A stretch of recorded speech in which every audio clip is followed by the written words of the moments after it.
film jatuh cinta seperti di film-film ini bikin gue jatuh cinta sama film. Sama film.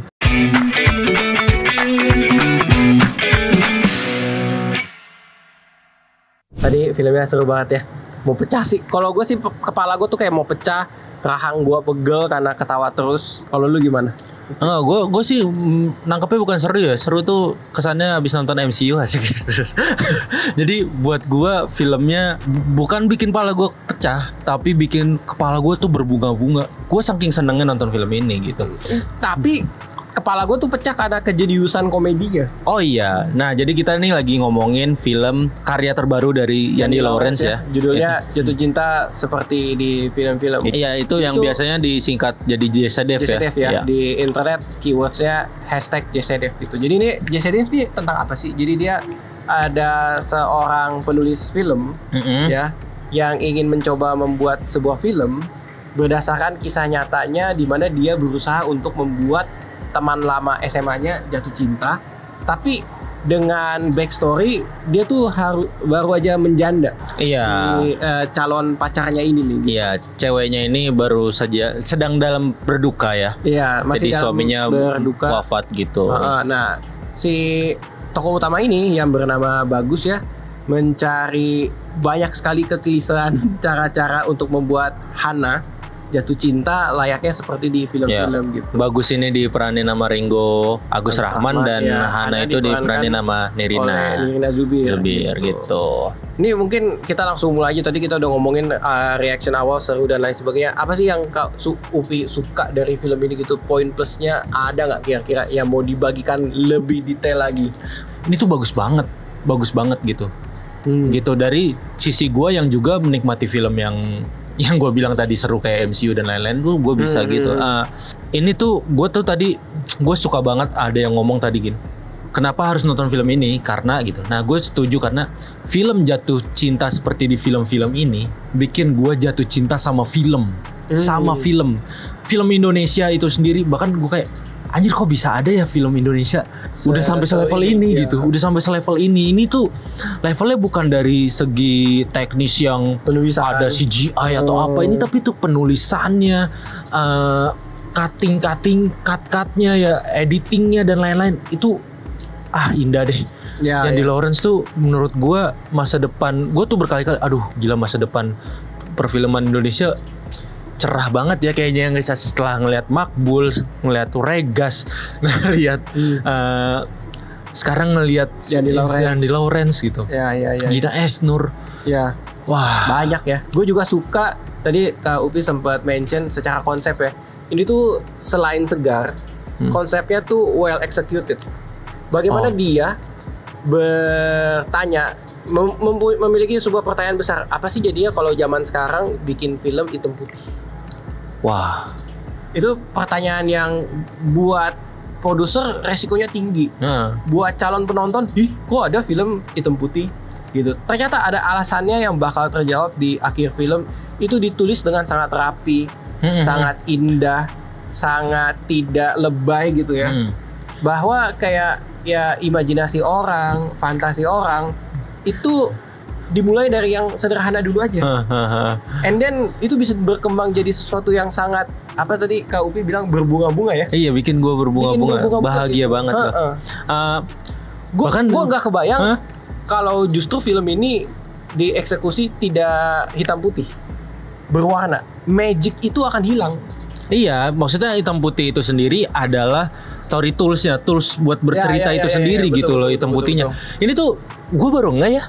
Maksudnya kan tadi yang dibilangin soal Oppenheimer versi romcom itu dari segi penceritaannya ya. Tapi nggak tahu hitam putihnya juga masuk sama Oppenheimer gitu. Jadi jadi malah lebih berlayar lagi nih kalau misal disebutin kalau ini Oppenheimer versi romcom gitu. Iya. Gue nggak tahu ya Yandi Lawrence mikirnya apa. Gue ngerasa film ini tuh dipromosikan sebagai film drama yang bakal sedih-sedih karena plotnya pas fokusnya di ini ya, sharing Hana sedang berduka ya kehilangan suaminya dan lain-lain. Yang ternyata pas kita nonton, wow, komedi. Iya. Dan komedinya tuh bukan komedi yang lu lempar jokes, tapi komedi yang secara situasi ya. Iya, apa kayak sebenarnya lucu karena kejadian kita sehari-hari aja bener, gitu. Sesuai judul ya, jatuh cinta seperti di film-film, kegelisahan-kegelisahannya itu terjadi membuat kita sedikit berimajinasi, sedikit tertawa, tapi tiba-tiba larut dan menjadi-jadilah tawanya, menjadi-jadilah dramanya gitu. Lu ngerasa nggak sih, Rey?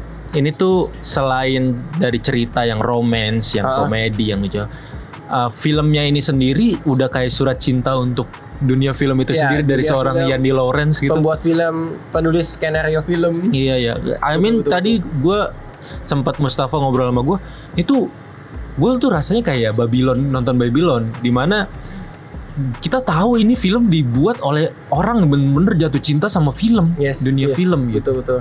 Konsep ini ya, ada mungkin sedikit konteks lagi, konsep film di dalam film. Itu berlapis-lapis. Dan setiap prosesnya, setiap lapisannya membuat kita sebagai penonton yang suka film tuh, iya ya, kita harus apresiasi sinema nih bisa seindah ini, bisa kadang-kadang sesusah ini, semenyebalkan ini, segemesin ini. Tapi at the end kalau kita perjuangin dan jadi filmnya dan ditayangkan, ditonton oleh penonton, wah, rasa puasnya tuh tak tertandingi lah. Bukan gue tuh takjub loh, ini maksudnya film tuh sudah disiapkan sejak 5 tahun lalu ya. Dan karena itu ada COVID juga. Dari Yandy Lawrence, Nirina dan Ringo duluan timnya nih. Ya. Bahkan mereka belum nemuin studio yang mau nampung film ini gitu loh. Sampai akhirnya ketemu sama Ernest di Imaginary, gitu. Ya. Itu sih yang gila. Belum gimana jadinya rasanya jadi Ringo sama Nirina yang dia tuh aktor tapi mengusahakan banget film ini. Yes, betul. Dan gue mau lanjutkan Ringo sama Nirina ya. Di sini tuh kelihatan passion mereka berakting.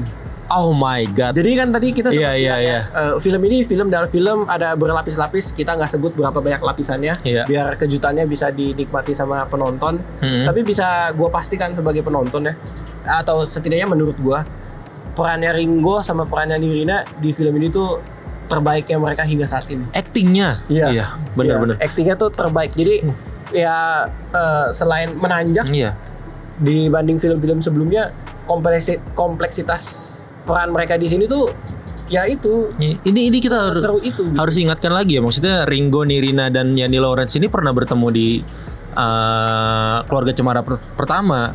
Mereka bertiga ini akhirnya ngumpul lagi di satu project yang menurut mereka ini adalah passionnya mereka gitu.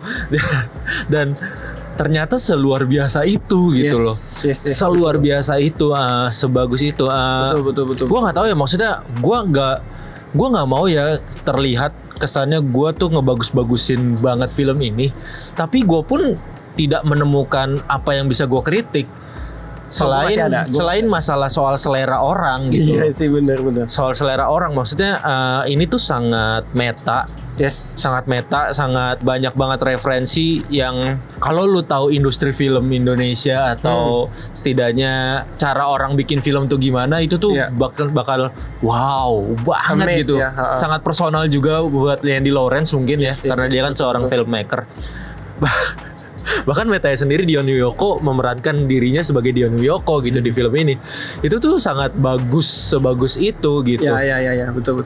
Jadi selain Sheila Dara, Dion Wiyoko sebagai supporting actor, musiknya juga gue suka banget.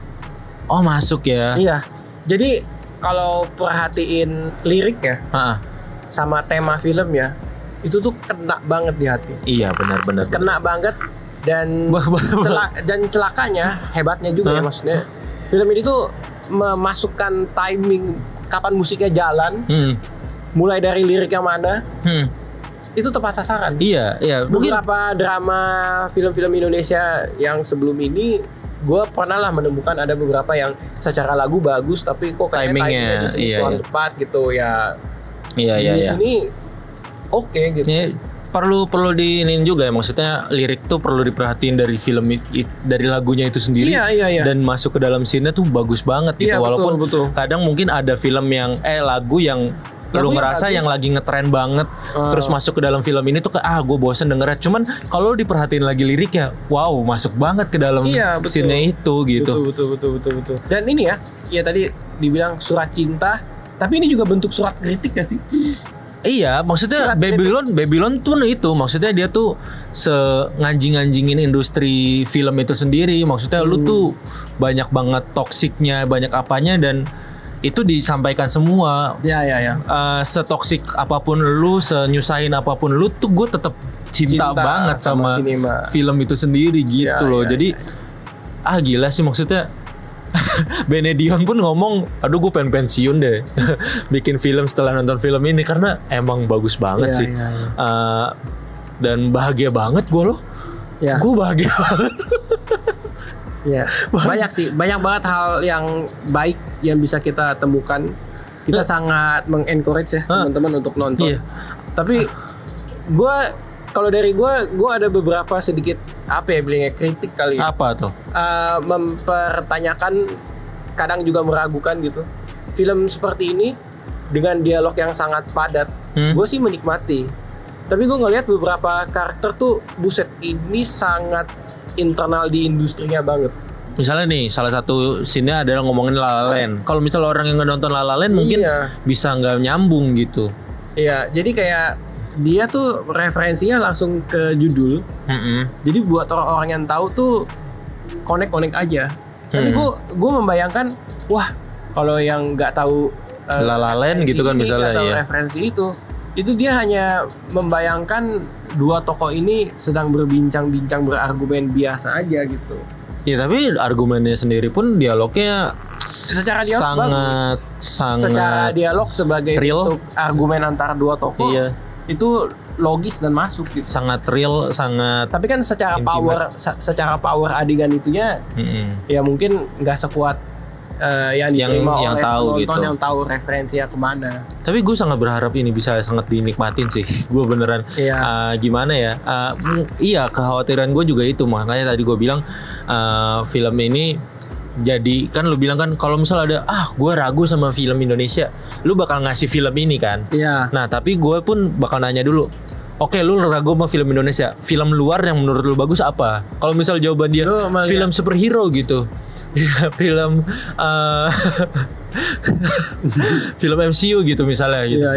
Mungkin ya ini akan susah untuk meyakinkan dia kalau ini film yang bagus gitu. Kecuali kalau misalnya film-film yang ya Oscar worthy walaupun tetap populer gitu kan, misalnya kayak La La Land tadi disebutin gitu, atau film karya-karyanya Nolan atau apa, itu tuh ini masuk sih. Lu kalau misal masuk ini, terus nih coba nih lu nonton film ini, percaya nggak nih lu bikinan orang Indonesia gitu? Yakin nggak gitu? Itu tuh parah sih. Ini tema, treatment dan lain-lain, ini film yang bakal jarang banget kita temuin. Selain Fresh itu juga bakal jarang. Ya lu bayangin aja orang Indonesia bikin film hitam putih tuh ada gitu produser yang bisa terima gitu. Resikonya tinggi juga gitu ya. Iya. Tapi ini btw hitam putihnya 80% ya.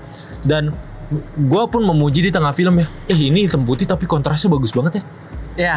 Jadi diperhatikan sedetail itu ya. Iya. Walaupun hitam putih tapi secara kepadatan warna masih terbagi dengan sangat rata gitu. Iya, bahkan sempat disebutin di film ya gitu. Lu bayangin lu ke toko bunga tapi filmnya hitam putih.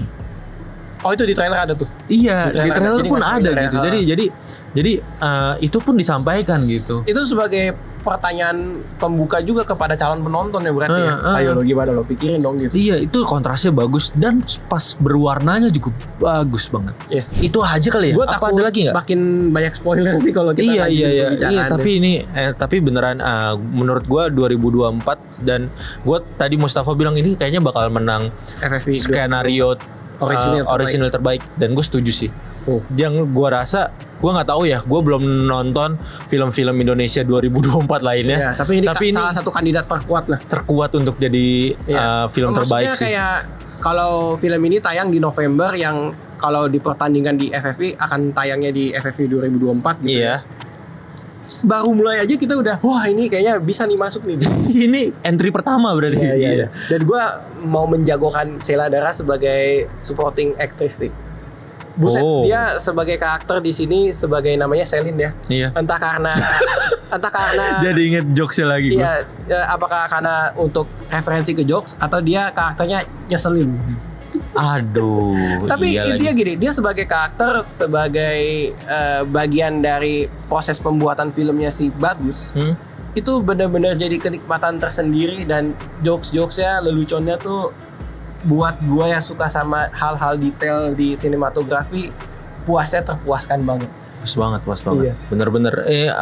Gua jamin bakal terhibur, bakal kena juga, dan banyak pelajaran juga soal hubungan, sebuah relationship tuh banyak belajar komunikasi, saling mengerti perasaan, menghargai perasaan masih orang. Banyak lainnya yang bisa didapatkan. Duka, harus ditonton sampai habis lah ya pokoknya. Iya. Gitu. Udah itu aja kali ya dari kita.